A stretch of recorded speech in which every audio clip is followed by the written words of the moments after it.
गतकाली पुरी रे जो दुर्भाग्यजनक घटना घटला जो 3 जन लोक श्रद्धालुंकर निधन है एवं अनेक लोक आहत हेले ये आम समस्ते अत्यंत मर्माहत अच्छु ये हृदय विदार घटना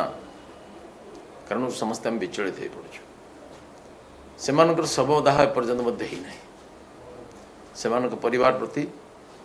आम समवेदना एवं सहानुभूति ज्ञापन करने सहित भारतीय जनता पार्टी तार 1 तारिख रे हेबाकुथिबा प्रदेश अध्यक्ष निर्वाचन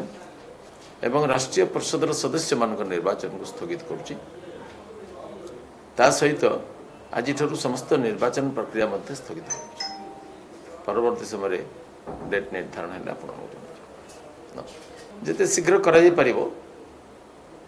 डेट निर्धारण है पुणी शीर्ष अधिकारी सहित परामर्श करके स्थिर